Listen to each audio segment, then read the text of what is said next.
कि गजा जैसा लंबा युद्ध यहां नहीं छिड़ेगा। नेतन्याहू ने कहा है कि ईरान के खिलाफ युद्ध ईरानी लोगों के लिए उनकी सरकार गिराने का माहौल बना रहा है। मतलब ईरान में तख्ता पलट की बात इजराइल ने तो मान ली है, हालांकि अमेरिका इस पर आनाकानी कर रहा है, क्योंकि डोनाल्ड ट्रंप जानते हैं कि अब देश में उनके खिलाफ माहौल बन रहा है, यानी उनके ही देश में उनके खिलाफ अब माहौल बन रहा है। और खासकर बच्चियों की स्कूल पर की गई बमबारी से ट्रंप पर सवाल उठने लगे हैं। आज ही अमेरिका के विदेश मंत्री मार्क रूबियो ने कहा है कि ईरान में एक स्कूल पर हुए हमले की अमेरिकी रक्षा मंत्रालय जांच करेगा। उन्होंने कहा कि यह जांच की जाएगी कि क्या यह वाकई अमेरिकी हमला था। वहीं कैलिफोर्निया के गवर्नर गेविन न्यूसोम ने भी कहा है, इस पर आपत्ति जताते हुए कहा है कि हमें इस बात का समाधान निकालना होगा कि हमारे बमों या इजरायली बमों का इस्तेमाल स्कूल के बच्चों, युवा लड़कियों, इन सबको मारने के लिए क्यों किया गया। देखिए जरा इस वीडियो को, यह वीडियो देखना यहां जरूरी है और उसके बाद चर्चा को आगे बढ़ाते हैं। देख लीजिए इस video. We have to reconcile why our bombs were used, or Israeli bombs were used, to kill children, young girls at a school, and what the imminent threat was. It hasn't been described. Again, what was described today extensively were the beautiful ballroom and the curtains in the White House. तो ये लगातार सवाल उठ रहे हैं। तो Trump के फैसले के बाद अब जांच की बात उठने लगी है।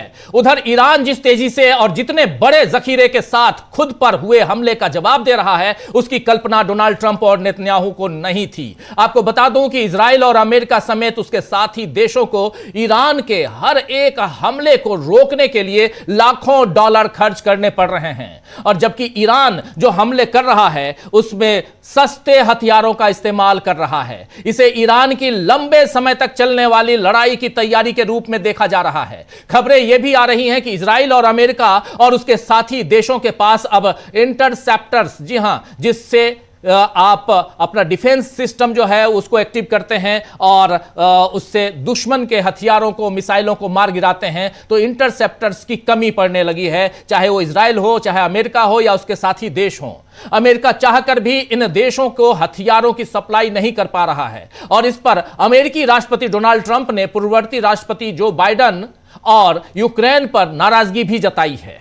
रिपोर्ट्स के अनुसार ईरान के पास अब भी हजारों की संख्या में ड्रोन और मिसाइलें हैं। वो युद्ध के बावजूद लगातार इनका प्रोडक्शन भी कर रहे हैं और इसके लिए ईरान ने पहले से ही तैयारी की हुई थी। इसका मतलब है कि ईरान हर दिन हजारों की संख्या में ड्रोन को लॉन्च कर सकता है। यह दुश्मन के एयर डिफेंस को तबाह करने की रणनीति का हिस्सा है। जब इजराइल, अमेरिका और उसके सहयोगी देशों के इंटरसेप्टर्स खत्म हो जाएंगे तो ईरान उसके बाद असली हथियारों का इस्तेमाल करेगा और उसका जवाब ये देश कैसे दे पाएंगे, ये चिंता अब उनके रणनीतिकारों को होने लगी है। आपको यह भी बता दूं दोस्तों कि अमेरिका के पास अब इस इलाके में 100 से ज्यादा, जी हां 100 से ज्यादा लड़ाकू विमान हैं और अमेरिकी नेवी ने खाड़ी और पूर्वी भूमध्य सागर में लगभग 1 दर्जन अर्ले वर्क क्लास डिस्ट्रॉयर भी तैनात कर लिया है। लेकिन यह बड़ी क्षमताएं भी ईरान को कुछ टारगेट पर सफलतापूर्वक हमला करने से रोकने के लिए शायद काफी नहीं है। अमेरिका और इजराइल के इन नए हमलों से पहले ईरान के पास शायद करीब 2000 कम दूरी की बैलिस्टिक मिसाइलों का जखीरा था। उसके पास और भी कई वन वे अटैक ड्रोन हैं। बीबीसी के मुताबिक ब्रिटिश रॉयल नेवी के पूर्व कमांडर टॉम शार्प का कहना है कि ईरान की ड्रोन और मिसाइल क्षमता बहुत ज्यादा विस्तृत है। देखिए ये ब्रिटिश ये पूर्व कमांडर हैं ब्रिटिश रॉयल नेवी के और टॉम शार्प, उनका कहना है कि ईरान की ड्रोन और मिसाइल क्षमता बहुत ज्यादा विस्तृत है। ऐसी प्रतिक्रिया बता रही है कि ईरान के सामने अमेरिका हाँफ रहा है। जी हां, अमेरिका हाँफ रहा है। वहीं अब इस युद्ध में रूस के बाद चीन की भी ऐसी ही प्रतिक्रिया आई है, जो अमेरिका और इजराइल की चिंता बढ़ा सकती है। चीन के विदेश मंत्री वांग यी ने ईरान के विदेश मंत्री अब्बास अरागची से कल फोन पर बातचीत की। यांग यी ने कहा है कि चीन ईरान के साथ अपनी पुरानी दोस्ती को महत्व देता है और ईरान को अपनी संप्रभुता, सुरक्षा, क्षेत्रीय अखंडता और राष्ट्रीय सम्मान की रक्षा करने में समर्थन देता है। चीन ईरान के वैध और कानूनी अधिकारों का भी समर्थन करता है। वांग यी यहीं नहीं रुके। वांग यी ने आगे कहा कि चीन ने अमेरिका और इजराइल से तुरंत सैन्य कार्रवाई रोकने की अपील की है ताकि तनाव न बढ़े और संघर्ष पूरे मध्य पूर्व में न फैले। वहीं ईरान की तरफ से अरागची ने कहा कि अमेरिका ने बातचीत के दौरान दूसरी बार ईरान पर हमला किया है। बातचीत के दौरान दूसरी बार ईरान पर हमला किया है। पहली बार तो 1 साल पहले 2025 में और दूसरी बार जून 2025 याद कीजिए, और दूसरी बार अब। अमेरिका की कार्रवाई अंतरराष्ट्रीय कानूनों के खिलाफ है और ईरान के पास अब अपनी रक्षा करने के अलावा कोई दूसरा रास्ता नहीं है। यह कहना है अरागची का, ईरान के विदेश मंत्री का। इधर ब्रिटेन के सुर भी अमेरिका के लिए बदलने लगे हैं। कल सोमवार को और आज मंगलवार को कीर स्टारमर ने संसद में कहा है कि उनकी सरकार हवाई हमलों के जरिए किसी देश में सत्ता परिवर्तन पर यकीन नहीं करती है।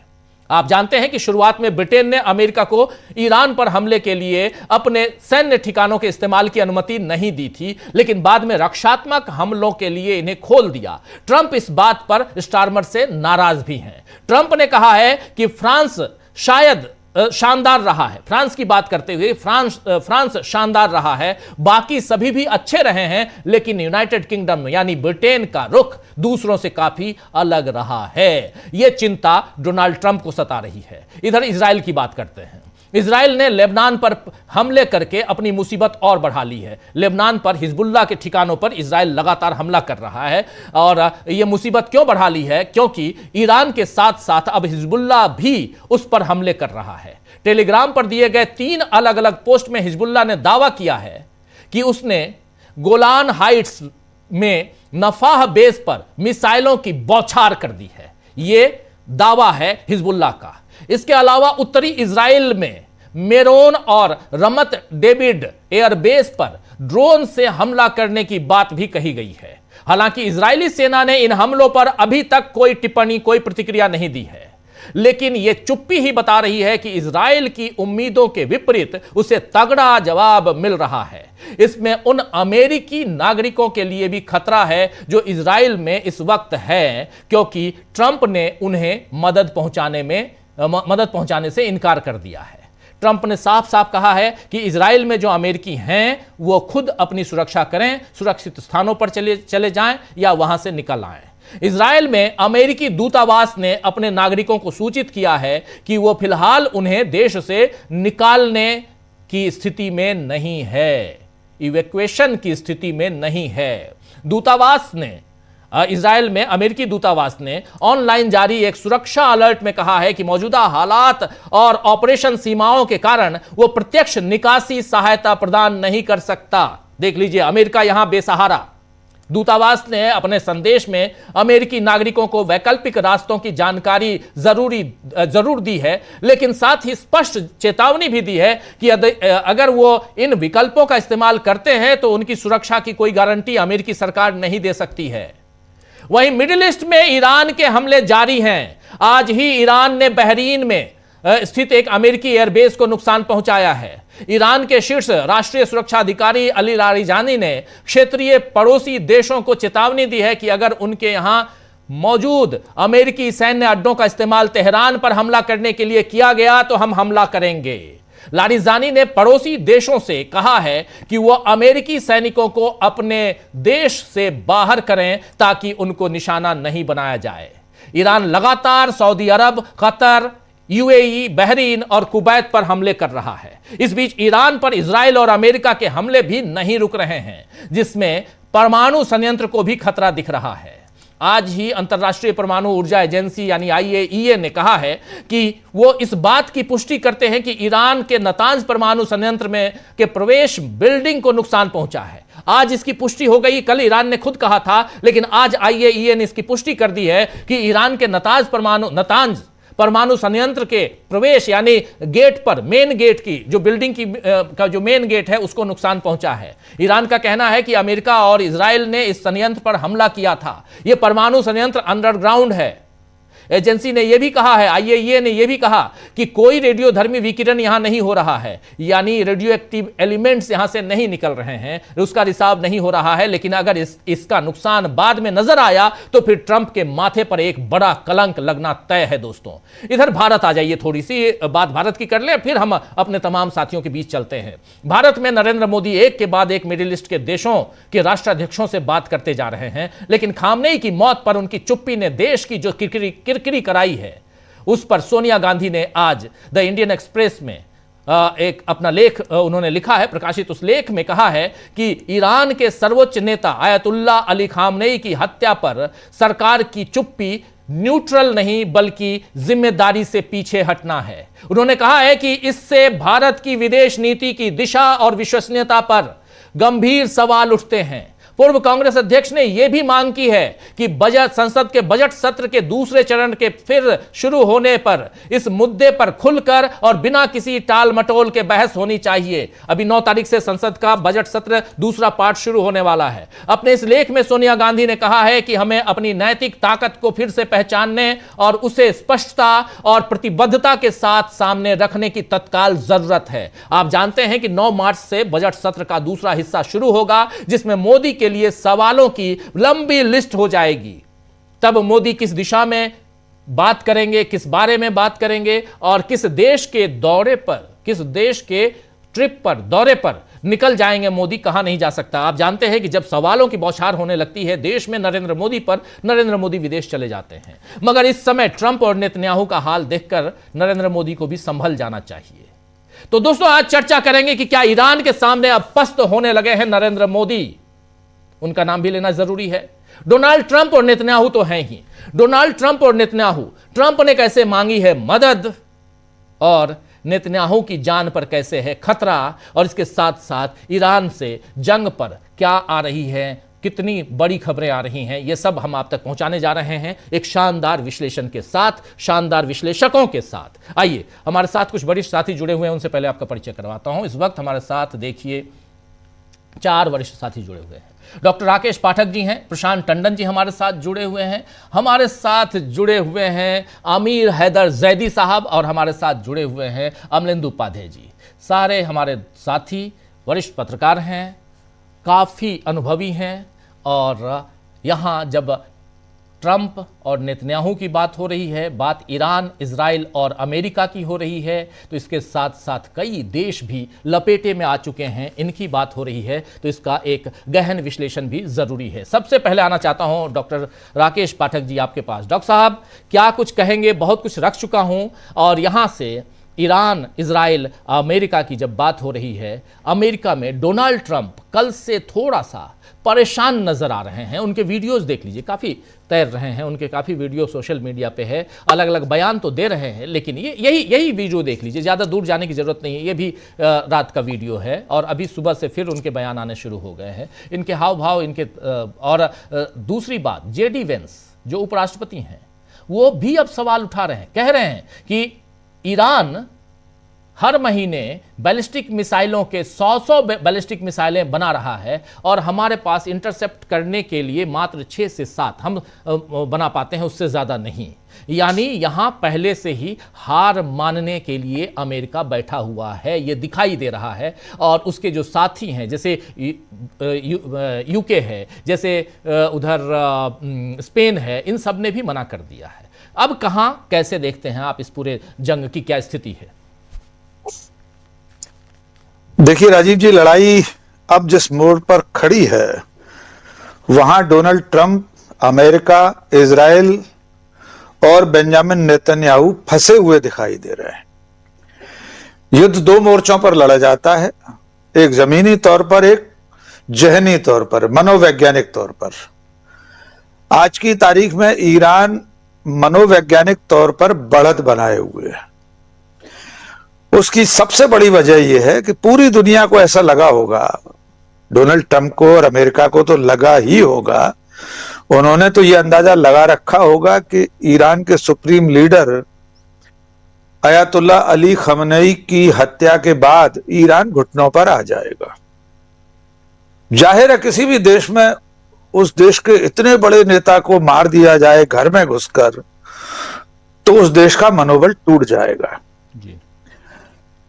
दूसरा, अमेरिका ने उम्मीद की थी कि खमेनेई की मौत के बाद वहां की जनता उस इस्लामी शासन के खिलाफ खड़ी हो जाएगी, जिसके बारे में पश्चिमी मीडिया बड़ा चढ़ा कर ये बताता है कि वहां बड़ा जुल्म अत्याचार है, ईरान के लोग उस सरकार को उखाड़ फेंकना चाहते थे।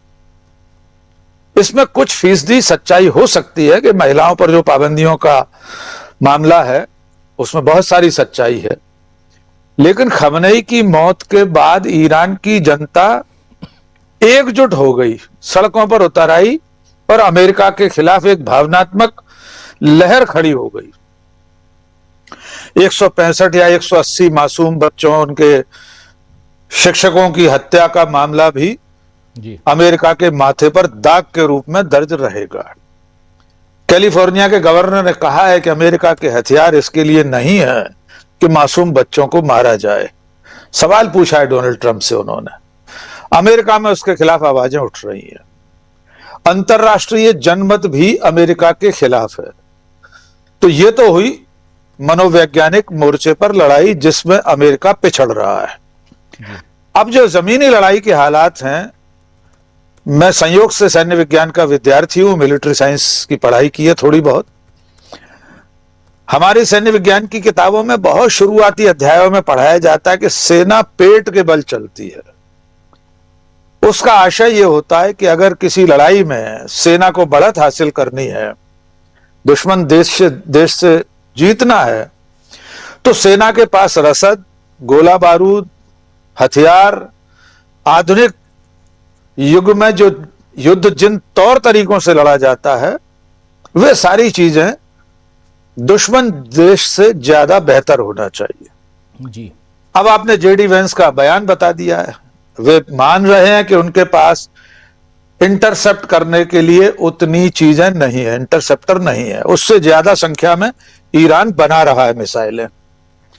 ईरान के पास ड्रोन का जखीरा है, ईरान के पास मिसाइलों का जखीरा है, और वो काल्पनिक परमाणु हथियार की बात भी बार बार उठती रहती है, जो शायद ईरान के पास नहीं भी है, तब भी उसका एक खौफ बना हुआ है।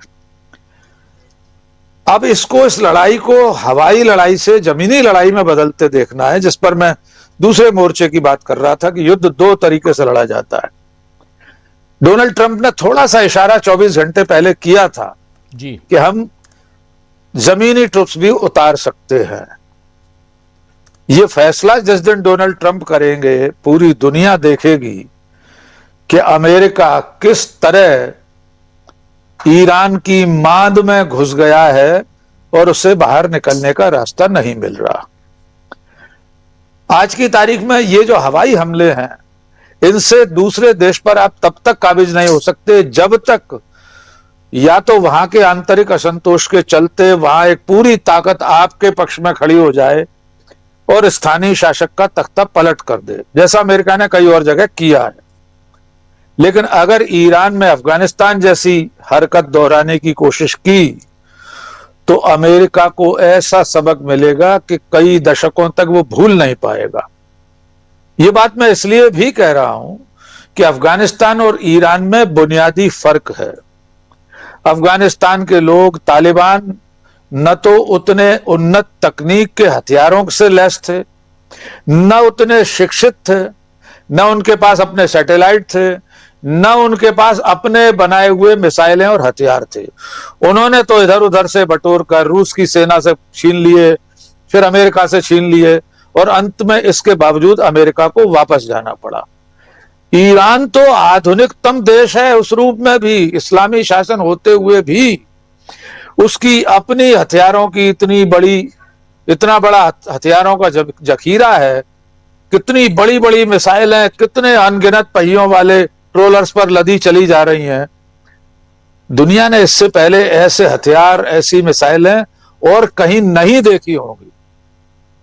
तो अगर अमेरिका आसमान से अपने फौजियों को जमीन पर उतारता है, तो ईरान की गली गली, कस्बे कस्बे, शहर शहर उसे ऐसी मुंह की खानी पड़ेगी कि अमेरिका वर्षों तक उसे याद रखेगा।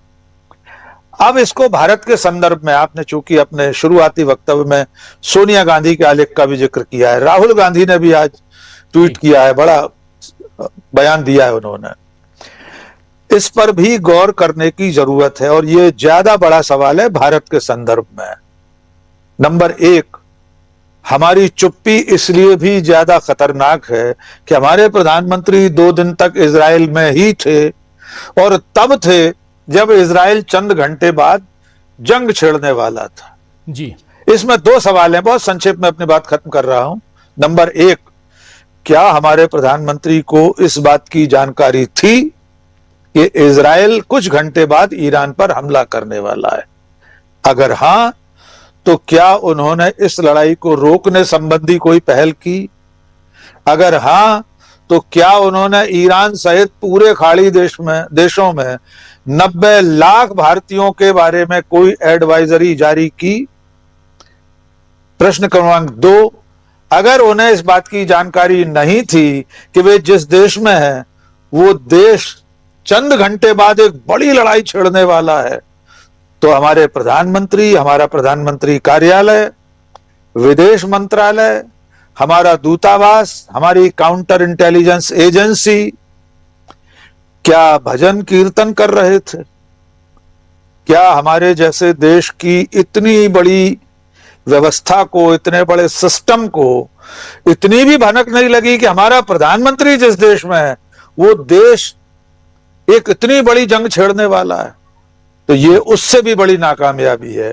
और अब इजराइल से जो बयान आया है उस पर हम अगले चरण में बात करेंगे कि 140 करोड़ भारतीय हमारे बंधुआ कामगार हैं, उस पर भी बात करेंगे। जी, बिल्कुल, लेकिन बिल्कुल। कुल मिला के इस वक्त भारत एक दोराहे पर खड़ा है। जी जी, बिल्कुल। भारत कहां है इस पर तो लगातार चर्चा हो ही रही है, लेकिन भारत से इतर उधर ईरान कहां खड़ा है? ईरान के सामने इजराइल और अमेरिका कहां खड़े हैं? ईरान साफ साफ कह रहा है कि हम तो अपना बचाव कर रहे हैं, लेकिन अमेरिका जो चाहता था क्या वो कर पाया है या कर पाएगा? एक बड़ा सवाल है। जल्दी से प्रशांत जी आपके पास, फिर आमिर जी आपके पास भी आता हूं। जैदी साहब, प्रशांत जी, वीडियो तो अभी आपका ठीक दिख रहा है। प्रशांत जी, पूरे डेवलपमेंट पे आपकी राय, पहली प्रतिक्रिया आपकी। जी देखिए राजीव जी, न्यूज़ पॉइंट में हम लोगों ने डे 1 पहले दिन ये कहा था कि ईरान वेनेजुएला नहीं है, कि आप कोई कमांडो की टुकड़ी भेजेंगे, राष्ट्रपति को उठा के ले जाएंगे, सत्ता परिवर्तन कर देंगे। और ये बात न्यूज़ पॉइंट ने उस वक्त कही थी जब अयतुल्ला खमेनी की शहादत नहीं हुई थी, उसके पहले कहा था। तो अब आप देखिए कि आपने एक सुप्रीम लीडर को भी मार दिया उनके, और उसके बाद भी ईरान ने हमले और तेज कर दिए। तो इसकी बात मैं करूंगा कि ये हमले कहाँ जाएंगे। डॉक्टर राकेश पाठक ने एक बात कही है कि सेना पेट के बल चलती है। जरा उसका आर्थिक पहलू पे गौर करते हैं, और सोनिया गांधी ने जो आज आर्टिकल लिखा है वो बहुत इंपॉर्टेंट है, उस पर बात करते हैं। और फिर ये युद्ध कहाँ जाएगा, इसका इशारा डॉक्टर राकेश पाठक ने किया, लेकिन मैं और बताऊंगा कि युद्ध कहाँ जा रहा है, ईरान की स्ट्रेटजी क्या है। देखिए, आज जब हम बात कर रहे हैं, और रोज इस पे मैं अपडेट दे रहा हूँ राजीव जी आप लोगों को, हम लोग रोज अपडेट अपने दर्शकों को भी दे रहे हैं। आज ब्रेंट क्रूड ऑयल अंतर्राष्ट्रीय बाजार में $82 है जी। युद्ध शुरू हुआ था तब $67 था, 67 से $82 आ चुका है। याद दिलाते हैं कि $1 जब बढ़ता है तो भारत का जो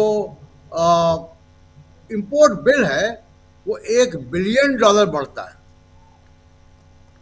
तो भारत के ऊपर आर्थिक जो है कॉस्ट आ रही है। हरमुज का हम लोग जिक्र करते हैं, हरमुज संधि से जो तेल आता है जिसको ईरान ने बंद किया हुआ है, दुनिया का 20% तेल का आवागमन वहां से होता है, भारत का 40% होता है राजीव जी। और आज आपने देखा होगा कि स्टॉक मार्केट 1000 पॉइंट नीचे बंद हुआ है जी। आज भी, कल भी, आज भी जी, आज भी, कल भी 1200 पॉइंट नीचे बंद हुआ था। तो लगातार स्टॉक मार्केट नीचे है, और रुपया 92 रुपए पार कर चुका है। कल जब हम बात कर रहे थे तो 91 रुपए 60 पैसे था, आज रुपया 92 आज डॉलर जो है 92 रुपया पार कर चुका है। तो भारत के ऊपर एक आर्थिक जो है, और इसमें एक चीज और जोड़ दूं प्रशांत जी, एक बात और जोड़ दूं जो बहुत सतही तौर पे दिखाई गई। वो बात यह है कि भारत में क्रूड ऑयल, पेट्रोल, डीजल, ये जो हम इस्तेमाल करते हैं, उसकी जो अभी तक खेप जो अपने पास है वो 25 दिनों के लिए ही है। इसके बाद 25वें दिन के बाद, क्योंकि हॉर्मुज, स्ट्रेट ऑफ हॉर्मुज बंद कर दिया गया है और स्ट्रेट ऑफ हॉर्मुज को सिर्फ चीन के लिए ईरान ने खोला है। हम और चीन ने बात की, वांग यी और उस वहाँ की पूरी प्रशासन ने, और उसके बाद उसने खोला चीन के लिए। चीन के जो ऑयल हैं वो जाएंगे, लेकिन भारत, चूंकि भारत सरकार बात तक नहीं कर रही है और अमेरिकी बेस पर जो ईरान हमले कर रहा है, बहरीन में, कतर में, यूएई में, सऊदी अरब में, इन सब देशों पर, इन सब देशों के साथ प्रधानमंत्री नरेंद्र मोदी बात कर रहे हैं और इस हमले की भर्त्सना कर रहे हैं। आप देखिए बयान प्रधानमंत्री के, वो उर्दू में, हिब्रू में, अलग अलग भाषा में जो कर रहे हैं। जी, तो प्रधानमंत्री नरेंद्र मोदी पूरी तरीके से इजराइल की लॉबी के साथ खड़े हो गए हैं। वो इजराइल के अलायंस में शामिल हो गए हैं। और ये जो बाकी जो जीसीसी कंट्रीज हैं जी, चाहे वो बहरीन हो, कुवैत हो, ओमान हो, कतर हो, सऊदी अरेबिया हो या यूएई हो, ये सब अमेरिका के पिट्ठू देश हैं। ये वही करेंगे जो अमेरिका चाहता है। ये दाएं बाएं कुछ नहीं कर सकते। तो सवाल ये होता है कि भारत की नीति क्या होनी चाहिए। तो मैं कह रहा कि भारत के ऊपर आर्थिक कॉस्ट आ रही है। और अभी जो आपने चर्चा की तेल की कि हमारे पास रिजर्व कितना है, यहाँ पे ये बात की चर्चा करना बहुत ज़रूरी है कि अभी कुछ ही हफ्ते पहले हमारी जो तेल की सप्लाई चेन है वो डिसरप्ट हुई है ट्रंप की वजह से। हमने रूस से तेल लेना बंद किया है, अमेरिका से और वेनेजुएला से तेल लेना अभी शुरू नहीं हुआ है। तो हमारी जो ऑयल की खपत है वो बुरी तरीके से प्रभावित हुई है और इसमें उसका नतीजा कहाँ आ रहा है, उसके संकेत मिलने लगे हैं। इंडियन ऑयल कंपनीज ने विदेश मंत्रालय को आग्रह किया है कि आप अमेरिका से, रूस से तेल खरीदने की इजाजत मांगो। ये डेवलपमेंट हुआ है। तो जो युद्ध की जो गर्मी है वो अब दिल्ली तक महसूस हो रही है। भले ही नरेंद्र मोदी नेतन्याहू के साथ खड़े हुए हैं, लेकिन वो गर्मी महसूस हो रही है। और इसमें हम लोग मान रहे हैं ये बात राजीव जी कि बात तो आ रही है तेल मंत्रालय के अधिकारियों के हवाले से, लेकिन ये मान के चलिए कि तेल मंत्रालय के जो अधिकारी हैं वो किसके कहने पे कर रहे हैं? हरदीप पुरी के कहने पे। हरदीप पुरी के कहने पे। और दूसरी बात, मुकेश अंबानी, हाँ जी, सबसे बड़े प्रभावित तो वो हैं। तो अब अंबानी को भी गर्मी महसूस हो रही है। अभी अगले 2-4 दिन में हम लोग देखेंगे कि ये गर्मी और कितनी बढ़ती है। होली के बाद जरा इसको देखा जाएगा कितनी गर्मी हुआ। दूसरी बात है सोनिया गांधी की जो आर्टिकल है। सोनिया गांधी के आर्टिकल ने बहुत साफ साफ कहा है कि नरेंद्र मोदी अपनी जिम्मेदारी से भाग रहे हैं। जो भारत की अब तक की विदेश नीति थी उसको खत्म कर दिया उन्होंने, यू टर्न। और इसका बहुत बड़ी कीमत भारत चुकाएगा।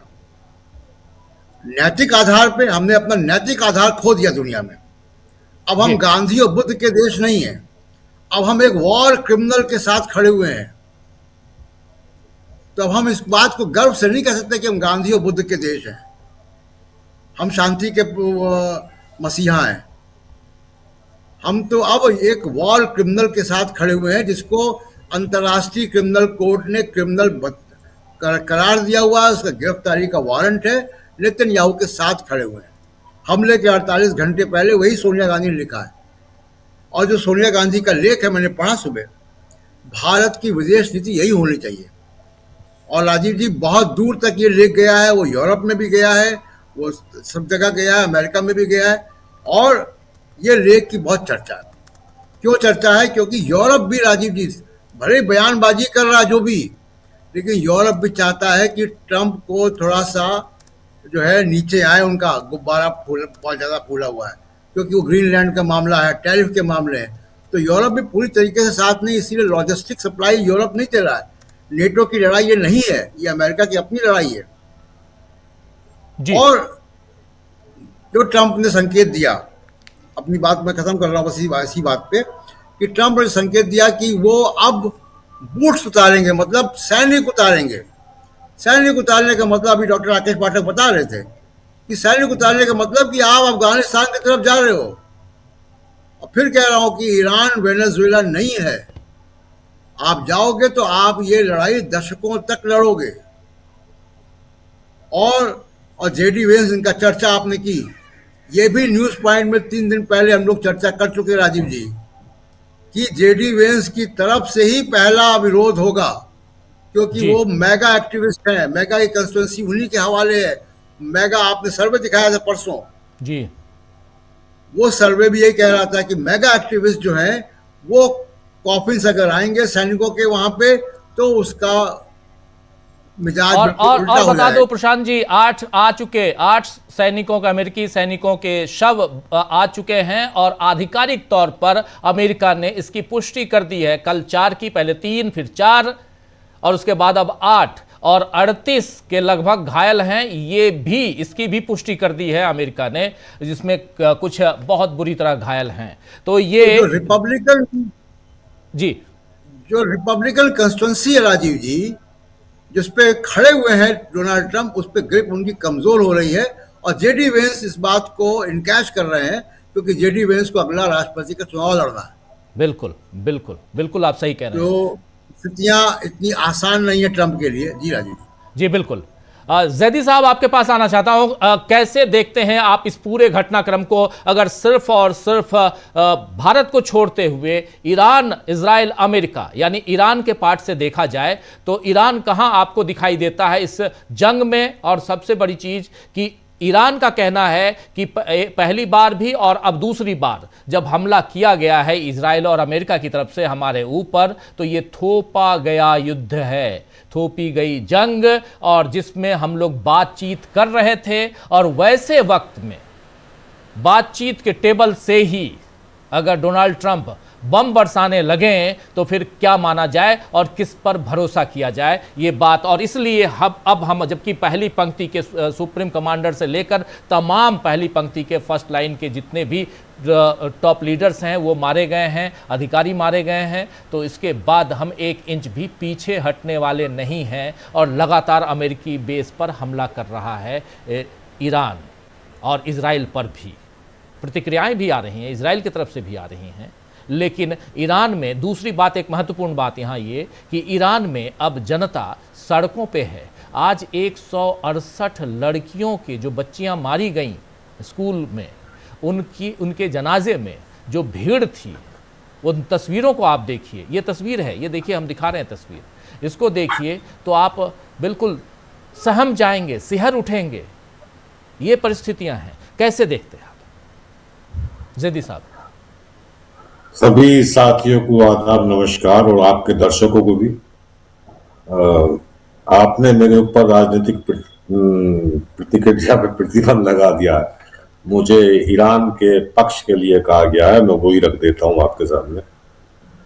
तो शुरू करता हूं मैं। दुनिया के सब यजीद इसी गम में मर गए, दुनिया के सब यजीद इसी गम में मर गए, सर मिल गया हुसैन का बायत नहीं मिली। ईरान को अगर समझना है डॉक्टर साहब, तो आपको 1400 साल पहले जाना पड़ेगा। ये जो रजीम चेंज की बात होती है कि रजीम चेंज हो जाएगा, पहले चले गए वो कुछ तो नर्म थे, अब जो आए वो सख्त हैं, ये ऐसा कुछ भी नहीं है। आपको 1400 साल पहले जाइए कि यजीद नाम का एक शख्स पैदा हुआ बनी उमैया के अंदर, जिसकी पूरी उसके ऊपर हुकूमत थी, और सामने 72 थे। उन्होंने एक जुमला कहा था जो आयतुल्लाह खामनाई साहब ने भी कहा है कि मुझ जैसा, हम जैसा, उन्होंने कहा था इमाम हुसैन ने कि मुझ जैसा यजीद जैसे की बैत नहीं करेगा। यजीद सिर्फ इतना कह रहा था कि हमारी हुकूमत को आप इंडोर्स कर दो, हमारी हुकूमत को ये कह दो ये हुकूमत सही है, और हम आपको किसी सूबे का मुख्यमंत्री बना देंगे, ये दे देंगे, वो दे देंगे। इमाम हुसैन ने कहा नहीं, जालिम जालिम होता है, मजलूम मजलूम होता है, तुम जालिम हो और तुम्हें हम इंडोज नहीं कर सकते। यही आयतुल्लाह खामनाई साहब ने कहा है कि हम अमेरिका के जालिमाना रवैये की हिमायत नहीं कर सकते, हम इजराइल के जालिमाना रवैये की हिमायत नहीं कर सकते, जो वो फिलिस्तीन के अंदर करता है और तमाम जगह करता है, उसकी हम हिमायत नहीं करते। हम इस सिस्टम के खिलाफ हैं, हम इनकी हिमायत नहीं करेंगे, बस इतना बात है। और उनके ऊपर तरह तरह के प्रतिबंध लगाए गए, 50 साल से चला आ रहा है, 47 साल से, जब से वहां क्रांति हुई है, शाह फैद को हटाया गया, तो तब से चल रहा है। वो मुसलसल उसे झेल रहे हैं, उसे बर्दाश्त कर रहे हैं। लेकिन मसला क्या है कि हम जिस चीज को एक चश्मे से देखते हैं, उसे ही दूसरे चश्मे से भी देखना शुरू कर देते हैं। हमारा चश्मा एक नहीं। मैं एक चीज यहां एक चीज कहता हूं, रिसेंट हमारे साथ हादसा हुआ हिंदुस्तान के साथ। जो मुसाद है, वो किसी मुल्क में भी जाती है, किसी को भी टारगेट कर देती है, उसकी हत्या कर देती है। आज तक किसी मुल्क के ऊपर मुसाद के अंदर कोई केस नहीं चला। अभी हमारे यहां हिंदुस्तान के अंदर एक केस हुआ, कनाडा के अंदर, अमेरिका के अंदर। वो किसने किया, क्या किया, उसकी सत्यता क्या है क्या नहीं है, मैं उस पर जाता ही नहीं हूं। इल्जाम हिंदुस्तान पे लग गया कि साहब हमने टारगेट किलिंग कराई है, हमारा देश का दुश्मन था। उसे कहा कि अगर वो मोसाद अपने देश के दुश्मन को दूसरे मुल्क में जाके टारगेट करके उसकी किलिंग कर सकती है, तो अधिकार हर मुल्क को मिलना चाहिए। हम भी उसमें हैं। अगर हमने, मान लीजिए, थोड़ी सी देर के लिए मान लीजिए, मैं उससे कोई वो साक्ष्य नहीं कह रहा हूं, अगर थोड़ी देर मान लीजिए हमने अपने मुल्क के किसी भगोड़े आतंकवादी की किसी दूसरे मुल्क में जाके हत्या की, तो हमारे ऊपर केस क्यों दर्ज हुआ था? हम क्यों केस फाइट करें? हम क्यों बैकफुट पे जाए? तो ये काम तो सबके लिए ये एक दूसरा चश्मा नजर आता है। मसला क्या है कि सेकेंड वर्ल्ड वार के बाद जो एक धुरी के ऊपर देश चल रहा है, अमेरिका की जो दादागिरी चल रही है, उसी का मीडिया है, वही परोस रहा है, वही किसी को आतंकवादी बता देता है, किसी को कुछ बता देता है और उसे टारगेट क्लिक कर देता है, मुल्क पे जा चढ़ते हैं। अफगानिस्तान हुआ, इराक हुआ, तमाम मुल्कों की लिस्टें पाठक साहब गिना रहे थे, मुझे उसे गिनाने की जरूरत नहीं है। लेकिन ये एक चीज है, आज भी हमारे सामने वो चीज सामने आ रही है जो चीज वो परोस रहे हैं। दूसरा पक्ष हमारे सामने आज भी नहीं है। जिन्होंने अटैक किया, जिन्होंने ये जंग थोपी, जिन्होंने ये इल्जाम लगाए, वही मीडिया आज हमारे सामने जो चीज परोसना चाहता है वो परोस देता है जी। दूसरे पक्ष तो हमारे सामने है ही नहीं मौजूद। वो कौन सा जरा है? वो नहीं है। मीडिया उनके सपोर्ट, अब छोटे मोटे चैनल आप हम चला लेते हैं, इसमें चला लेते हैं, ये कोई मीडिया नहीं है। ये बहुत कम, छोटा, मामूली हिस्सा है।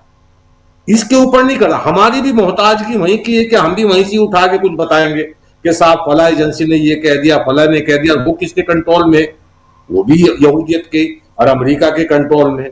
जिन्होंने ये जंग थोपी है वो किसी को भी आरोपित कर देते हैं।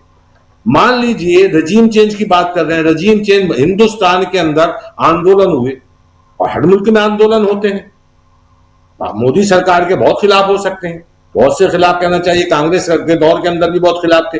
अंधा आंदोलन इतना बड़ा हुआ, यहाँ किसान आंदोलन कितना बड़ा हुआ, तो अमेरिका को ये किसी ने अधिकार दिया कि वो आगे कहे कि हम सरकार चेंज करेंगे? हम खुद मुख्तार देश है। इसी तरह से ईरान भी खुद मुख्तार देश है। उसे किसी ने कह दिया कि साहब आंदोलन हुआ है तो कहना चाहिए हम आके आपकी सरकार चेंज करेंगे, रिजीम चेंज करेंगे। ये अधिकार किसी ने दिया अमेरिका को। अगर वहां की हुकूमत उसके खिलाफ खड़ी है तो आप कहते हैं, आंदोलनकारियों कहते हैं कि हम आ रहे हैं, ऑन द वे हैं। कौन है भाई आप ऑन द वे?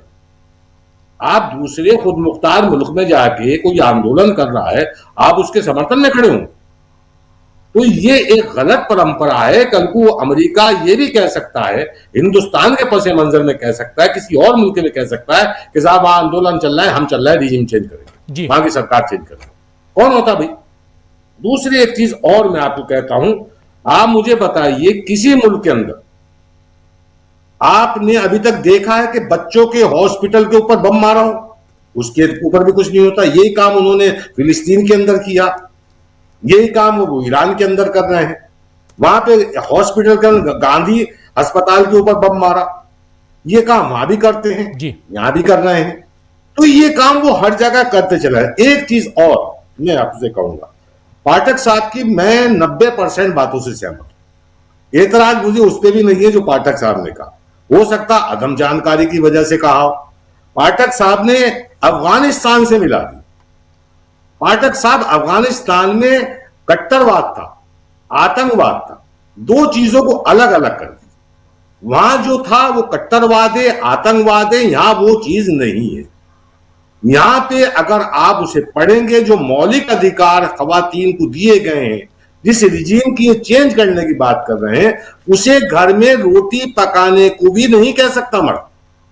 क्या आप रोटी पका के जैदी साहब बात करेंगे, इन सब पे बात करेंगे। एक्चुअली मैं फोकस रखना चाहता हूं ईरान के ऊपर और उसे खत्म करना चाहते हैं, मुकम्मल कर देता हूं, बात अधूरी चली जाती है, आप उसे मुकम्मल कर लीजिए।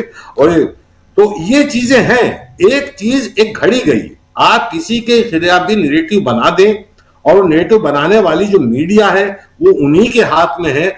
जो अब पहले ये कह रहे थे, इराक के अंदर इन्होंने एक आरोप लगा दिया कि साहब अफगानी उनके पास केमिकल हथियार, अटैक कर दिया। इधर ये कह रहे हैं कि साहब ये बम बना रहे हैं, ये कर रहे हैं। आप जब इराक का जवाब नहीं दे सके तो यहां का जवाब देंगे? ये फतवे को नहीं जानते। इन्हें पता होना चाहिए कि खुमैनी साहब के फतवे का वजन कितना हो। आयतुल्लाह खामनई साहब ने एक फतवा दिया था सलमान रुश्दी के खिलाफ, पूरी हुकूमतें बचाने के लिए रहती नहीं और कहते रहे कि वो सिलेंडर ही रहे। हुमैनी साहब का फतवा यह कि हम परमाणु बम नहीं बनाएंगे, इसका मतलब नहीं बनाएंगे। हालांकि मुझ जैसे पढ़े लिखे लोग कहते हैं कि भाई ये फतवे होते का चक्कर छोड़ो, ये बना लेना चाहिए था। हमारे पाठक साहब भी कहते हैं, और हमारे दम पर सुनता रहता हूं पाठक साहब को, तो ये कहते हैं कि अब तक बना बुलूक रख लेते तो अब तक कुछ भी नहीं होता। उन्ना भाई अगर ज्यादा करोगे हम भी मार देंगे। लेकिन ये थोड़ा सा वहां मौजूद है, जो मराजा इकराम होते हैं शिया मसलक के अंदर, उनकी एक अहमियत होती है, उनके फतवे पे मुकम्मल तौर पे अमल होता है।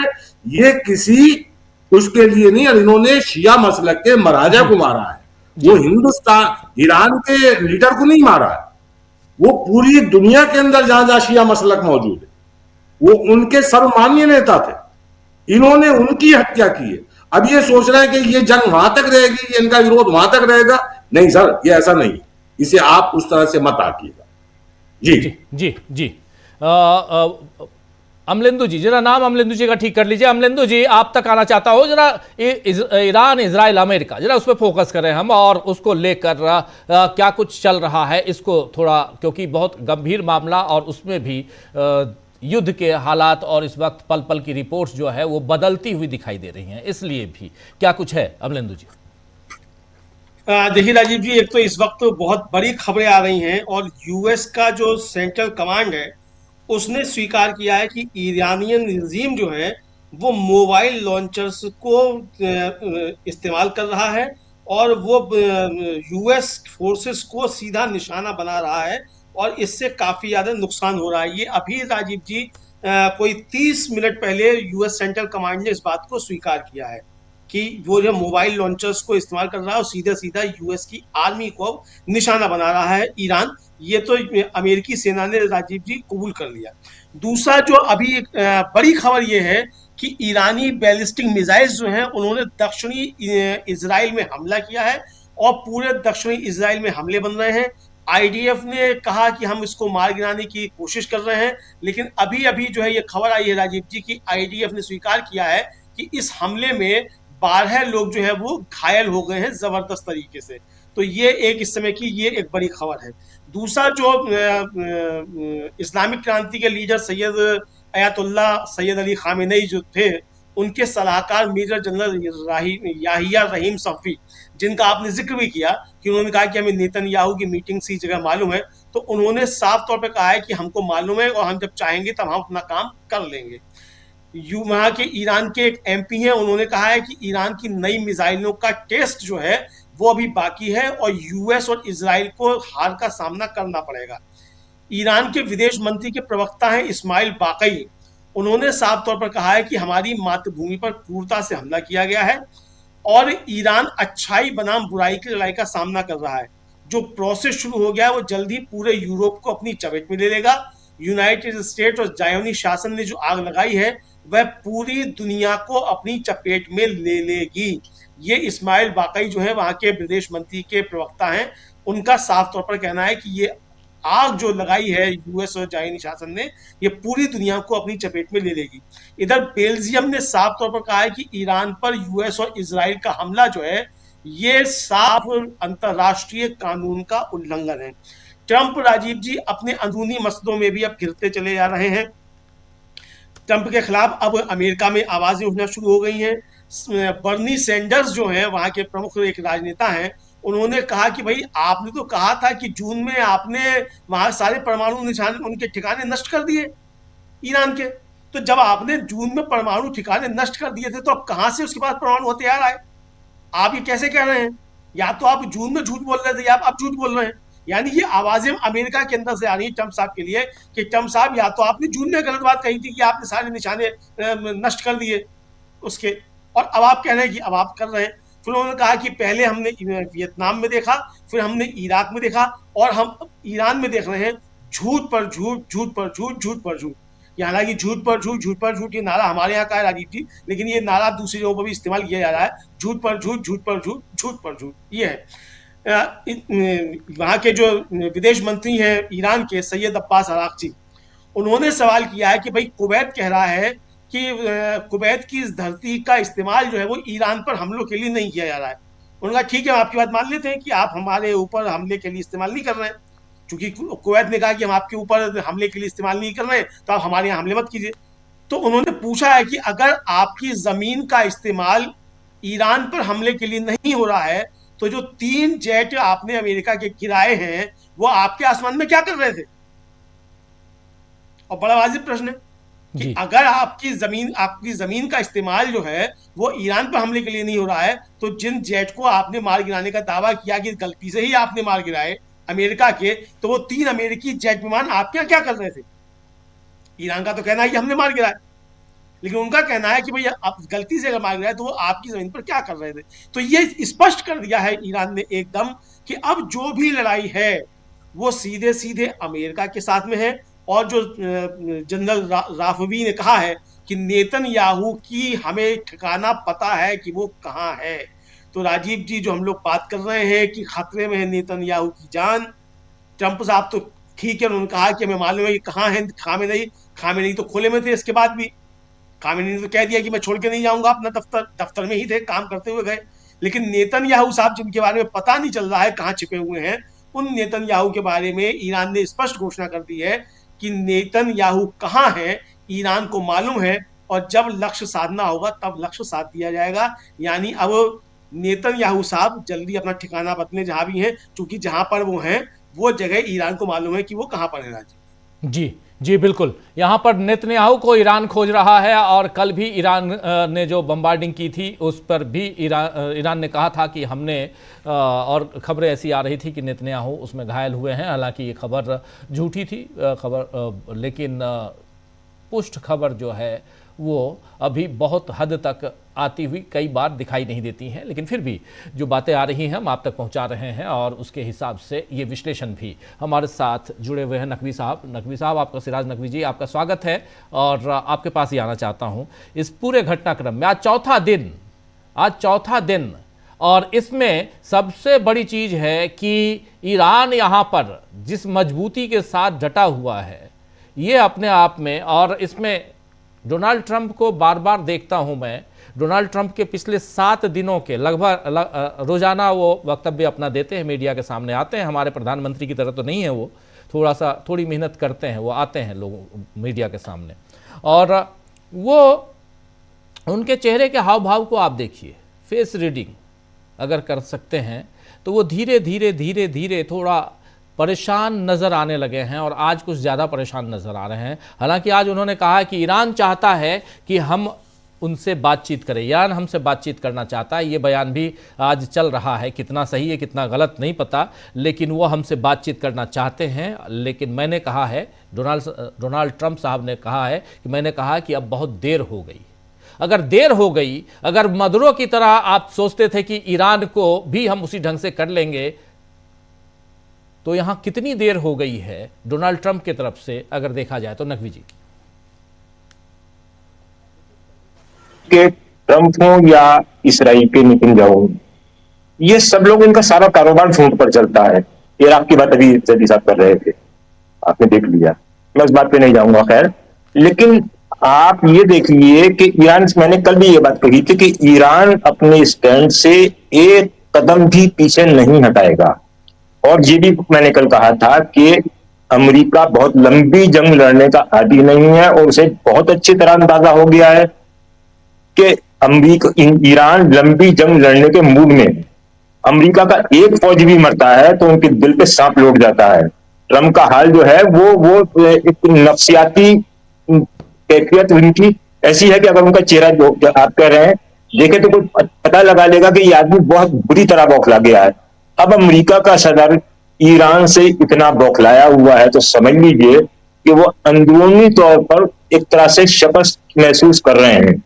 उनके फौजी मर रहे हैं, वो जितना मान रहे हैं बता रहे हैं सारी दुनिया को, इतने फौजी मरे, इतने मरे, उससे कहीं ज्यादा मरे हैं उनके फौजी। उन्होंने ये कहा कि साहब वो जो उनके जेट तैयारे गिरे हैं वो ईरान ने नहीं मारे, उसने कुवैत ने गलती से मारे दिए थे। अरे भाई ये बड़ा अजीबोगरीब मजाक है। ऐसा कैसे हो जाएगा कि कोई मुल्क जो आपको अपनी जमीन दिए गए वही आपके जेट तैयारों पर हमला कर देगा? इसका कोई सवाल है? ये सब तमाशेबाजी है और ये सब उनकी बौखलाहट का सबूत है। ईरान इस जंग को बहुत मजबूती से लड़ रहा है, ये इसराइल पर भी वाज़ेह हो गया है और इस पर अमेरिका ने भी देख लिया है और अब उनको इसकी बात की फिक्र हो रही है। इसराइल को तो खैर उन्होंने खंडर बना दिया। लोग वहां की तस्वीरें देखकर ये कह रहे हैं कि इसराइल की हालत वही है जो तस्वीरें कभी पिछले साल गाजा की आ रही थी कि खंडर बना दिया इन लोगों ने, अब उन्हें खुद वो दिन देखने पड़ रहे हैं। तो ये जो बात है। आपकी आवाज दब गई है, फोन आ रहा है शायद जी। नहीं, जो खंडर बना दिया था तेल अवीव वगैरह को, वो आप पहले तस्वीरें देख चुके हैं। लेकिन अब जो हालत है वही तेल अवीव में वही है और हैफा में वही हालत कर रखी और इसराइल के दूसरे शहरों में। लोग किस तरह से बौखलाहट का शिकार है, इसलिए कि इसराइल की पूरी तारीख देखिए, उनके लोगों को सही मायनों में उस मुसीबत का सामना नहीं करना पड़ा जिस मुसीबत में पूरी दुनिया को नहीं बल्कि फिलिस्तीन को, दुनिया को खासतौर पर मुब्तला करते रहे।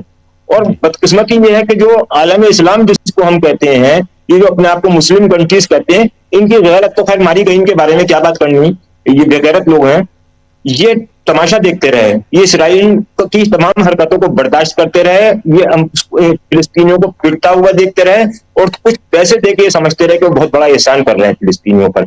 लेकिन आज जब उसी सूरत हाल का सामना जो फिलिस्तीनियों को बरस से करना पड़ रहा था, उसी सूरत हाल का सामना आज खुद इसराइल को करना पड़ रहा है, नेतन्याहू हुकूमत को करना पड़ रहा है, वहां के अवाम को करना पड़ रहा है। तो उन्हें जिसे कहते हैं हमारे मुहावरे में आटे दाल का भाव मालूम हो रहा है कि क्या हो रहा है यहाँ पर। तो बात ये है दरअसल कि अब ये जंग जो है, पहले भी ये बात बार बार दोहराई जाती रही है, दोहराई जाती रहेगी, इसमें कोई वो नहीं है कि जंग शुरू इन्होंने की थी और अब जब ये पिट रहे हैं तो ये नाक रगड़ने के लिए तैयार हैं। ये झूठ बोलते हैं कि ईरान इनसे बात करना चाहता है। ईरान ने तो कल भी बयान आया, तो एक दफा भी ये नहीं कहा कि हम बात करना चाहते हैं, तो ये जंग लंबी चलेगी, हम लंबी जंग के लिए तैयार हैं। सारे बयान सारे सोशल मीडिया पर उस पर मौजूद हैं, तमाम दूसरे चैनल पे मौजूद है उनके बयान। कहीं से कहीं तक कोई ऐसी बात नहीं है कि ईरान ने ये कहा होगा कि हम आपसे बात करना चाहते हैं। ईरान ने तो बार बार ये कहा, खामनेई साहब की शहादत के बाद ये बात दोहराई है कि जंग आपने शुरू की थी, जंग हम खत्म करेंगे और जब तक हम अपने रहबर की शहादत का बदला नहीं ले लेंगे तब तक हम इसके बारे में सोचेंगे भी नहीं। और यही होना है। आप लिख लीजिए इस बात को कि ईरान इस वक्त कतई किसी तरह से झुकने के मूड में नहीं है और अमेरिका और इसराइल दोनों की बौखलाहट ये है कि उनका बड़े पैमाने पे नुकसान हो रहा है जिसका उन्होंने कभी तसव्वुर भी नहीं किया होगा। ईरान में जो तमाम अमेरिका के ठिकाने हैं जिसमें उसके फौजी ठिकाने भी, होटल भी हैं जहां पर उसके फौजी अफसरान ठहर रहे थे और वो जहां उसके बिजनेस इंटरेस्ट हैं, वो बिल्डिंग्स हैं, उन सबको टारगेट किया। उसमें कितना बड़ा नुकसान हुआ है आप देख रहे हैं कि शेयर मार्केट में, सेंसेक्स में क्या क्या हो रहा है, उथल पुथल मची हुई है। तो ईरान ने जितने बड़े पैमाने पर आज की तारीख तक नुकसान पहुंचा दिया है वही कम नहीं है। और कहा यह जा रहा है कि अभी ईरान ने वो असलहा अपना, वो हथियार, वो ये ड्रोन वगैरह और मिसाइल इस्तेमाल ही नहीं किए हैं जिनके बारे में उसका दावा ये रहा है शुरू से कि आप हैरान रह जाएंगे। और ईरान की तरक्की को देखते हुए जितनी उन्होंने पिछले कुछ सालों में तरक्की की है और पिछले साल की जंग के बाद भी उन्होंने बहुत कुछ अपने आप में चेंज किया है, तो ईरान साइंस के एतबार से, टेक्नोलॉजी के एतबार से, फौजी हथियारों के एतबार से कहीं से कहीं तक कमजोर नहीं है। ये अलग बात है कि उन्होंने ये बात कही कि भी उसका जिक्र आ रहा था खामनेई साहब के पत्र का। उसकी वजह यह है कि देखिए ईरान ने वो फतवा क्यों दिया गया था। इस्लाम ये कहता है कि अगर आप जंग लड़ रहे हैं तो आप सिर्फ उस आदमी को टारगेट कीजिए, उसको टारगेट कीजिए जिससे आपकी दुश्मनी है। इसीलिए ये जो खुदकश हमले होते हैं पाकिस्तान में, दुनिया के किसी मुल्क में, ईरान या शिया कम्युनिटी या जो सही इस्लाम है, सही इस्लाम के मानने वाले उस खुदकश हमलों को जायज नहीं मानते। इसलिए कि हमारी दुश्मनी एक आदमी से है और हम उसके बच्चों को निशाना बनाएं, हम उसकी बीवी को निशाना बनाएं या हम अड़ोसी पड़ोसी लोगों को निशाना बनाएं, इसकी इस्लाम इजाजत नहीं देता। और जब हम एटम बम बनाएंगे और उसका इस्तेमाल अगर करेंगे तो एटम बम तो ये देखते नहीं किसी पे गिरता कि फला आदमी हमारा दुश्मन है या दोस्त है या बेगुनाह है या बेकसूर है और या कसूरवार है। इसलिए ईरान के जो रिलीजियस लीडरशिप थी उसने कभी भी एटम बम बनाने की इजाजत नहीं दी, फतवा दिया बाकायदा, और वो फतवा आज भी है। तो ईरान वो तो कभी नहीं करेगा। लेकिन उसके अलावा जहां तक हथियारों का मामला, वो इसराइल से पीछे नहीं है, अमेरिका से पीछे नहीं है। उसने 4 दिन की जंग में इनके होश खराब कर दिए हैं, ये आप देख रहे हैं। जी बिल्कुल बिल्कुल आप सही कह रहे हैं। यहां पर इजराइल की बात और ईरान की बात हम कर रहे हैं, साथ में अमेरिका बीच में, लेकिन अभी प्रमुख भूमिका में अमेरिका ही दिखाई दे रहा है। इजराइल की बात थोड़ी कम होने लगी है। आना चाहता हूं डॉक्टर साहब आपके पास, डॉक्टर राकेश पाठक जी, जरा आपसे, आपने पहले अपने उसमें कहा था कि इजराइल की बात करूंगा, और क्या कुछ इजराइल की खबरें हैं और क्या विश्लेषण आप करना चाहते हैं, अपनी बात रखिए प्लीज। यूएसएस अब्राहम लिंकन को मोर्चे से हटा लिया गया है जी। अब वो वॉर जोन से अमेरिका ने उसे वापस बुलाने का आदेश दे दिया, वो चल पड़ा है वहां से। इससे आप अंदाजा लगा सकते हैं कि अमेरिका इस लड़ाई में धीरे धीरे पीछे हटता हुआ दिखाई दे रहा। हम नहीं जानते वो पीछे हटेगा या आगे किसी और मोर्चे से यूएसएस अब्राहम लिंकन या और दूसरा जो सबसे बड़ा जहाजी बेड़ा है गेराल्ड फोर्ड, उस पर से कुछ फोर्ड उस पर से हमले हो गए। लेकिन ये संकेत तो है ही। इजराइल की बात हो रही थी कि इजराइल के एक टेलीविजन चैनल पर बातचीत में यह दावा किया गया कि इजराइल एयर डिफेंस सिस्टम इस कदर बना लेगा कि पूरी दुनिया को बेचेगा। उसमें दूसरी तरफ से कहा गया इजराइल के अधिकारी द्वारा कि बेचोगे कहां से, पहले बनाने वाला कौन है, आपकी प्रोडक्शन लाइन कहां है। तब जो जवाब आया उसमें यह कहा गया हमारे पास पूरा भारत है, भारत के 140 करोड़ लोग हैं हमारे काम करने के लिए। ये इतनी गंभीर टिप्पणी है राजीव जी, ये बिना किसी आधार के नहीं की जा सकती। क्या भारत के 140 करोड़ लोग इजराइल के बंधुआ मजदूर बना दिए गए हैं? क्या हम उनके कामगार हैं? क्या प्रधानमंत्री नरेंद्र मोदी की हालिया इजराइल यात्रा में कोई ऐसा करार हुआ है कि इजराइल को जितने मजदूर चाहिए होंगे मुहैया कराए जाएंगे? यद्यपि कुछ समझौते पहले हो चुके हैं इस तरह के, लेकिन अगर इजराइल में बैठकर कोई हम पूरे 140 करोड़ लोगों को बाकायदा ये कहे कि वे हमारे काम के लिए हैं, तो ये बेहद चिंताजनक बात है।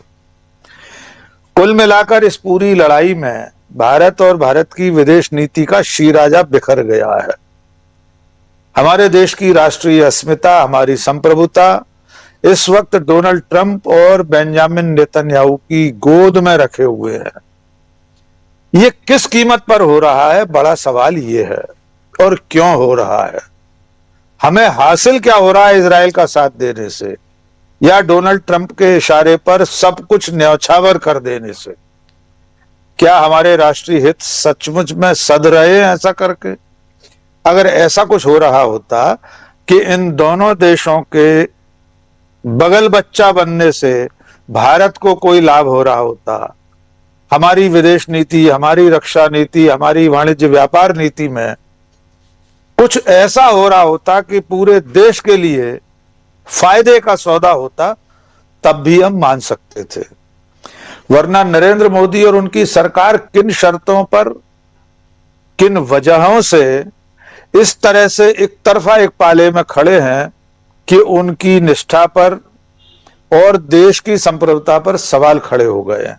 सोनिया गांधी का आलेख हो, राहुल गांधी की टिप्पणी हो, मल्लिकार्जुन खड़गे का कल का बयान हो, लिखित बयान है वो, ये सारी चीजें ये बता रही हैं कि भारत ने अपने सार्वभौम गौरव को खो दिया है। हम एक तरह से इजराइल या अमेरिका की कॉलोनी बन गए हैं, उपनिवेश बन गए हैं। यही वजह है कि प्रधानमंत्री नरेंद्र मोदी ने खाड़ी के 8 देशों के मुखिया से टेलीफोन पर बात कर ली है। आपने खुद बताया, उर्दू में, फारसी में, हिब्रू में, अंग्रेजी में, पता नहीं कौन सी भाषाओं में, और अभी तो एक भाषा उनकी बची है, वो तो उस भाषा का आविष्कार करने का कॉपीराइट उनके नाम रहेगा। अंतरराष्ट्रीय राजनय में ही खी वाली भाषा, जिस भाषा के वे एकमात्र प्रणेता हैं, उस भाषा के चलते भारत को क्या हासिल हो रहा है ये भी अब देखना पड़ेगा। हम दुनिया के सामने मजाक का पात्र बने हुए हैं। खी तो हमारा हो रहा है प्रधानमंत्री की इस तरह की कारगुजारियों से और विदेश नीति के मोर्चे पर इस बचकानेपन से कि हम औपचारिक शोक संदेश भी जारी नहीं कर सके हैं। अगर ये लड़ाई और लंबी चली तो भारत के लिए बेहद कठिन समय शुरू हो जाएगा, न केवल आर्थिक मोर्चे पर बल्कि अंतरराष्ट्रीय मोर्चे पर भी। हम अपने आप को अपने परंपरागत मित्रों से बहुत दूर खड़ा पाएंगे और आने वाले कल में अगर हमें जरूरत पड़ी, ऑपरेशन सिंदूर जैसी कोई नौबत आई, कोई और बड़ी लड़ाई हुई, तेल की जरूरत पड़ी, तो हम कहां होंगे इसका अंदाजा इस बात से लगाया जा सकता है कि भारत जैसा संप्रभु देश रूस से फिर से तेल खरीदने की गुहार चिरौरी अमेरिका से कर रहा है। तो राजीव जी, हम इस वक्त बेहद संक्रमण काल से गुजर रहे हैं। आने वाला कल कैसा होगा इसका अंदाजा नरेंद्र मोदी और उनकी सरकार की रीति नीति से लग रहा है। जी बिल्कुल बिल्कुल, आप सही कह रहे हैं। नरेंद्र मोदी की नीति रीति इसलिए भी क्योंकि उसका प्रभाव बहुत दूरगामी प्रभाव पड़ सकता है देश के ऊपर, इसलिए अंतर्राष्ट्रीय मोर्चे पर हमारी जो विदेश नीति हमारी है वो कैसी है, क्या हम गुटनिरपेक्षता का पालन कर रहे हैं या हम एक खेमे में चले गए हैं और वो खेमा अमेरिका है। और ऐसी अगर स्थिति आई तो क्या अमेरिका हमारी मदद करेगा, ये बड़ा सवाल है। जो डोनाल्ड ट्रंप लगातार डील की बात करते हैं, डील से आगे पीछे कुछ नहीं देखते हैं, वो क्या हमारी मदद करेंगे? आज तो उन्हें खुद मदद की दरकार है। प्रशांत जी, आप कुछ और रखना चाहते थे, जोड़ना चाहते थे? जी देखिए, जब हम लोग ये बात कर रहे हैं, हमारे साथी पत्रकार लोग, विश्लेषक लोग, कि इकोनॉमिक इम्पैक्ट क्या है, मिलिट्री स्ट्रेटजीज क्या है, यूएसएस अब्राहम लिंकन को विड्रॉ कर लिया गया वॉर जोन से, तो गोदी मीडिया क्या कर रहा है? इसराइल के पक्ष में खबरों के अलावा गोदी मीडिया का विश्लेषण है कि चंद्र ग्रहण का क्या प्रभाव है इस युद्ध में। अब आप सोचिए, इस मीडिया का समर्थन मोदी जी को मिलता है, तो इसलिए दर्शकों से भी अनुरोध है कि वो भी जरा सही मीडिया का चुनाव करें कि कौन लोग आपको सही विश्लेषण दे रहे हैं। दूसरी बात, देखिए, आर्थिक मोर्चे पर भारत, भले ही नरेंद्र मोदी जी ने अपनी फॉरेन पॉलिसी हमारी 7 दशक पुरानी सरेंडर कर दी, यू टर्न ले लिया, खुले तौर पर इजराइल के साथ खड़े हो गए जाके, उसका खामियाजा देश को आगे भुगतना होगा। इसमें कोई इफ एंड बट नहीं है, हमको ये खामियाजा भुगतना पड़ेगा। लेकिन उनकी मजबूरी जो भी हो, बहुत सारी बातें आ रही हैं कि इस युद्ध की वजह क्या है। क्या ये युद्ध की वजह ईरान का न्यूक्लियर प्रोग्राम है? नहीं है। ये उतना ही बड़ा झूठ है जितना बड़ा सद्दाम हुसैन या इराक का केमिकल वेपन बनाने का मामला था। तो ये तो नहीं है। तो क्या नेतन्याहू अपनी कुर्सी बचाने के लिए ये युद्ध थोप रहे हैं ईरान पे और अमेरिका उनका साथ दे रहा? काफ़ी हद तक सही है। एक बात जो सबसे ज़्यादा जोर पकड़ रही है, जिसमें भारत की विदेश नीति का जो स्टैंड है वो भी उसके दायरे में आता है, वो एप्स्टीन फाइल्स है। क्या एप्स्टीन फाइल्स इस पूरे युद्ध का कारण है? ये हम लोग आगे चल के देखेंगे। बहुत बड़ा कारण जो है समझ में आएगा कि एप्स्टीन फाइल्स है। ईरान का न्यूक्लियर प्रोग्राम में वेपनाइजेशन था या नहीं था, हम दावे से नहीं कह सकते, इसकी सच्चाई नहीं है अभी इसमें कोई। लेकिन इजराइल ने एप्स्टीन नाम का एक बड़ा कारगर बम बना दिया, इस बात की सच्चाई है, जो दुनिया भर की राजनीति को प्रभावित कर रहा है। जी अब दूसरी बात कि भारत के का जो आर्थिक नुकसान है, इसकी बात नहीं हो रही है। अभी मैंने कहा कि डॉलर के मुकाबले रुपया 92 रुपये हो गया, जी और ये 90 यानी 89 से 92 हुआ है, और इसी युद्ध के दौरान हुआ है। तो ये युद्ध का असर है। दूसरा, स्टॉक मार्केट हम देख रहे हैं कि रोज 1000 पॉइंट 1200 पॉइंट गिर रहा है। तीसरा, लगभग 450 इंटरनेशनल फ्लाइट बंद हैं। जी इसका इतना बड़ा घाटा भारतीय एविएशन सेक्टर को होगा जिसका अंदाज नहीं है। मैं बार बार कह रहा हूं कि ये कोविड-19 के बाद सबसे बड़ा एयर ट्रैफिक डिसरप्शन है, और भारत की एविएशन इंडस्ट्री ऑलरेडी संकट में है। हम जानते हैं कि कितने बड़े संकट में है। अभी हम देख चुके हैं कितनी एयरलाइंस यहाँ बंद हुई। अभी हमने देखा कि किस तरीके से एक एयरलाइंस है जिसने अपने ऑपरेशन बंद किए थे, अभी सबसे बड़ी एयरलाइंस इंडिगो इंडिगो। तो ये हमारा एविएशन सेक्टर संकट में है, और उस पर ये संकट दोहरा हो गया। उसके बाद आप देखिए कि 40% तेल हमारा हरमुज से होकर आता है, वो बंद है विदेश नीति की वजह से, हमारी विदेश नीति की वजह से। चाइना को अगर कंसेशन मिला तो ईरान हमको भी देता अगर हमारे संबंध अच्छे होते तो। जी बिल्कुल। तो इसका और सबसे बड़ा जो इम्पैक्ट आने वाला है, वो हमारे 90 लाख भारतीय काम करते हैं वहां पे, अपने बचत वहां से भेजते हैं भारत को, और कल अगर उनको वहां से वॉर बढ़ता है और लाना पड़ा तो एक इतना बड़ा बर्डन हमारे ऊपर आएगा। याद कीजिए कि मैं चर्चा कर चुका हूँ इसकी कि गुजरात साहब विदेश मंत्री थे, और 488 एयर इंडिया ने फ्लाइट जो है कुवैत से चलाई थी, और हजारों लोगों को जो है वो कितने हफ्तों में जो है वो यहाँ पे भारत में लेकर आए थे बगैर पैसे के। 1 रुपया का टिकट नहीं लिया गया था किसी से। तो क्या ये भारत सरकार का कोई अभी तक कोई प्लान है इवैक्यूएशन का भारतीय नागरिकों का जो वॉर जोन में फंसे हुए हैं? जी अभी वहां तक चपेट नहीं आई है, लेकिन आएगी। और एक आखिरी बात, देखिए जो बात हम लोग कर रहे हैं कि मेगा की बात, make America great again, Trump के ऊपर भारी दबाव ऑलरेडी पड़ गया है, जेडी वेंस के बयान के अलावा भी।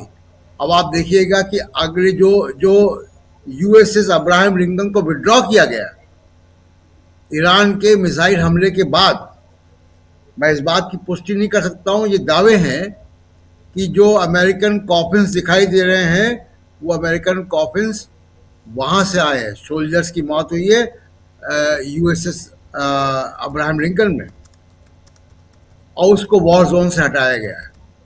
अभी इस दावे की पुष्टि नहीं है, लेकिन ये बात है। तो ये अमेरिकन पॉलिटिक्स में जो हो रहा है वो ट्रंप के लिए बहुत मुश्किल है, और उसको सस्टेन करना बहुत मुश्किल है। और मुझे लगता है कि अगले 24 घंटे में 48 घंटे में आप देखिएगा कि ट्रंप के बयान और ज़्यादा भ्रमित करने वाले होंगे, और ज़्यादा कंफ्यूजिंग होंगे, क्योंकि उनके ऊपर लगातार जो दबाव है वो बढ़ता जा रहा है कि आप ये कहाँ जा रहे हैं।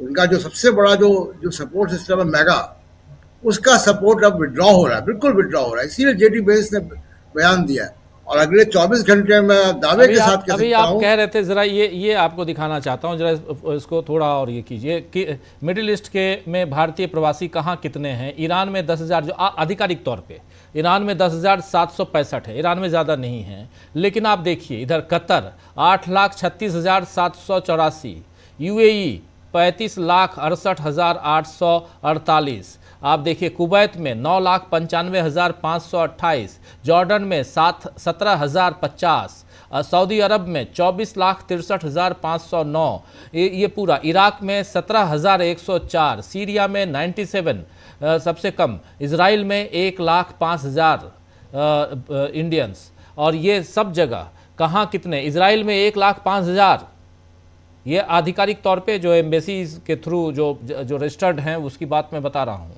और वैसे ही अलग अलग, ईरान में कम है, ईरान में कुछ आंकड़े बताते हैं कि थोड़ा सा ज़्यादा 17-18 हज़ार तक हैं, लेकिन ओवरऑल आप देख लीजिए कि पूरा का पूरा जो मिडिल ईस्ट है, गल्फ कंट्रीज़, इन सब में आप ओमान में देखिए 6,86,000, यूएई है ही। तो ये पूरा, प्रशांत जी, ये अभी आप चूंकि प्रवासी भारतीयों का जिक्र कर रहे थे, और ये है वहाँ पे प्रवासी भारतीयों का कहाँ, किस देश में कितने प्रवासी भारतीय हैं, कितने इंडियंस? लगभग 1 करोड़ हैं, लगभग 1 करोड़ है। और आप ये मान के चले कि अगर 1 करोड़ है तो भारत में वो 4 करोड़ लोगों का जीवन यापन जो है वो सुनिश्चित कर रहे हैं उस पैसे से।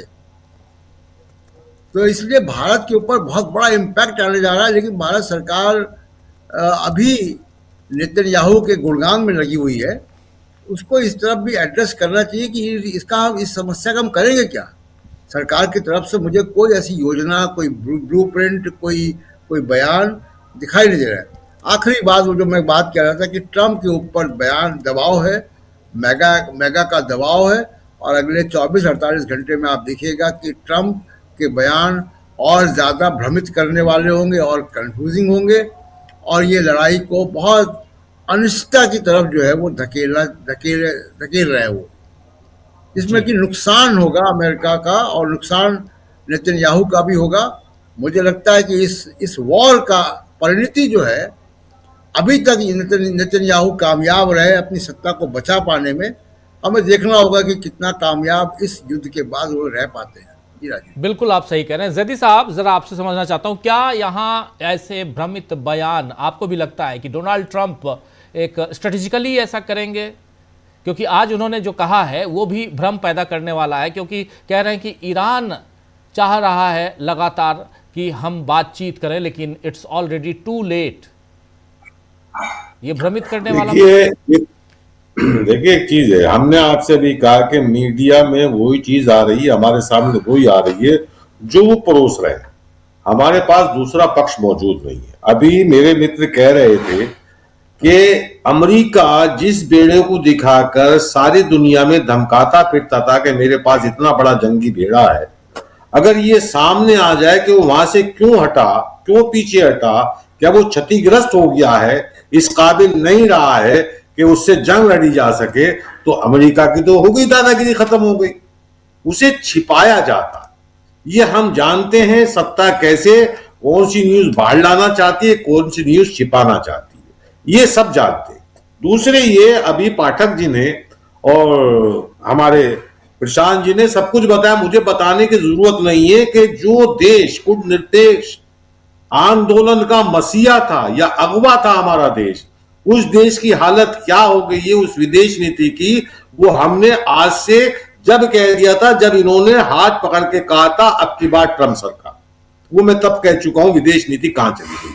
मैं उस मुद्दे में जाना ही नहीं चाहता हूं। मेरा मसला ये, मैं जो स्पष्ट करना चाहता हूं कि कहावत है लड़ाई, ये कहते हैं क्रिया पे प्रतिक्रिया होगी। आज तक अमेरिका जहां गया उसे प्रतिक्रिया मिली नहीं।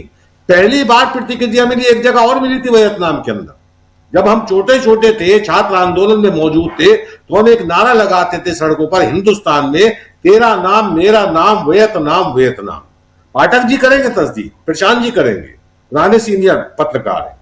तो ये नारा हिंदुस्तान में लगता था। यासर अरफात यहां आते थे, उनके स्वागत में हम तरह तरह के फंक्शन ऑर्गेनाइज किया करते थे। उस विदेश नीति की तो बात करना ही गलत है। मेरा मुद्दा दूसरा है जो मैं स्पष्ट करना चाहता हूं, जो मैं समझता हूं।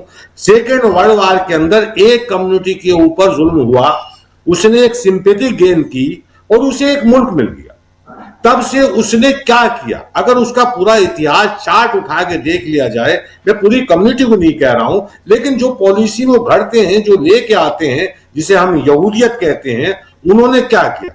अगर इन्हें इनका स्पष्ट किया जाए तो इनके ऊपर तो ये युद्ध अपराधी हैं इस समय, अमेरिका के ऊपर, नेतन्याहू के ऊपर और ट्रम्प के ऊपर एक कहना चाहिए इनका युद्ध अपराध का मुकदमा चलना चाहिए और ईरान को तब तक विड्रॉल नहीं करना चाहिए जब तक ये सरेंडर ना हो। ये दोनों युद्ध अपराधियों का मुकदमा ईरान के अंदर चलना चाहिए। ये शर्त बहुत जल्दी आ जाएगी सामने। ईरान अब इस जंग को विड्रॉल जब करेगा जब जिन दो युद्ध अपराधियों के ऊपर किसी एक कोर्ट के अंदर, चाहे वो अंतरराष्ट्रीय कोर्ट के अंदर हो जहां का कोई असर नहीं होता, नेतन्याहू को घोषित कर दिया गया अपराधी, जंगी अपराधी, लेकिन वो खुला घूम रहा है, तो ये पूरा दुनिया जानती है। तो इसे लेके कोई स्पष्ट नीति इनके पास नहीं है। हमारी क्या नीति है? हम आज अमेरिका से रिक्वेस्ट कर रहे हैं कि साहब हमें कह दीजिए हम रूस से ले लें। अरे भाई, तुम्हारे यहां तो विपक्ष का नेता भी है। अगर आज अपनी विपक्ष को आज वहां भेजें या उससे एक रिक्वेस्ट करें, वही अगर ईरान से कहेगा, ईरान का पिछला बयान देखिए ना, जो जून के अंदर लड़ाई हुई थी, उसने हिंदुस्तान की आवाम का शुक्रिया अदा किया था बाकायदा आधिकारिक रूप से। और आप देख लेना, आज भी ईरान हिंदुस्तान के खिलाफ नहीं है। हिंदुस्तान के आवाम को समझता है, जानता है। यहाँ पाठक जी भी बैठे हैं, प्रशांत जी भी बैठे हैं, अमरिंदर जी भी हैं, हम भी हैं, आप भी हैं। तो वो ये नहीं देख रहा है, वो ये भी देख रहे हैं कि हिंदुस्तान की आवाम किसके साथ है। हमारे की मजबूरी है ना भाई। एसटीएम फाइल भी तो है, पाठक जी बता चुके हैं, कई जगह सुन चुका हूं पाठक जी को। तो फाइल है, फाइल की वजह से हमारा वाला चुप है, तो भैया क्या कर सकते हैं। जी बिल्कुल बिल्कुल। नकवी साहब, आप कैसे देखते हैं? क्या यहां वही सवाल आपसे भी कि क्या यहां पर अब अमेरिका का गेम प्लान चेंज होने वाला है? नहीं, अमेरिका का गेम प्लान चेंज होने वाला तो है, लेकिन ये चेंज उनकी मजबूरी है। ये मत समझिए कि वो कोई दूसरी स्ट्रेटेजी अपना के वो ये सोच रहे हैं कि वो ईरान पर फतेह हासिल कर लेंगे। उन्हें नजर आ रहा है जो कुछ नतीजे अब तक आए हैं सामने जंग के, वो ये बताते हैं अमेरिका को भी, ट्रंप को भी, इसराइल और नेतन्याहू को भी, कि वो जितना हल्का समझ रहे थे ईरान को, जितना आंकने में उन्होंने गलतियां की थी, वो गलतियां अब उनके लिए मुसीबत बनती जा रही हैं।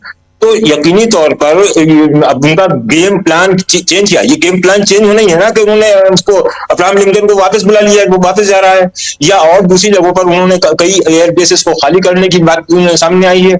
ये कितनी सही है मुझे नहीं मालूम, मैं इसकी तस्दीक नहीं कर सकता, लेकिन ये सारी चीजें गेम प्लान चेंज नहीं बल्कि डर के मारे कहना चाहिए इसको, वो पीछे हट रहे हैं।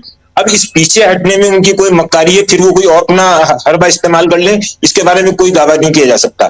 लेकिन ये बात बहरहाल तय है कि जिस चीज की उन्हें उम्मीद नहीं थी, जितने सख्त हमले की उन्हें उम्मीद नहीं थी, जितने सख्त जवाब का उन्होंने अंदाजा भी नहीं लगाया था, उससे ज्यादा सख्त जवाब उनको मिल रहा है।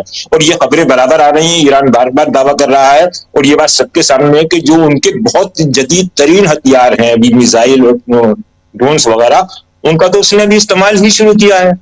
तो इसका मतलब ये कि अभी और ज्यादा इससे बड़े और खतरनाक और ऐसे हमले जो ईरान इसको इसराइल और अमेरिका को हिला सकते हैं, वो बाकी हैं उसको करने। और उसने 8 कंट्रीज में, 8-9 कंट्रीज में, शायद इसमें शामिल हो गया, जो लगातार हमले किए हैं। और कल भी जो उसने लगातार बमबारी की है, वो इस बात का सबूत है कि कहीं जर्रा बराबर भी उसमें तब्दीली या कोई चेंज नहीं आई है। वो जिस दिन उसने जंग शुरू की थी, उस दिन उसका जोश शायद इतना नहीं था, वो लगातार बढ़ा है।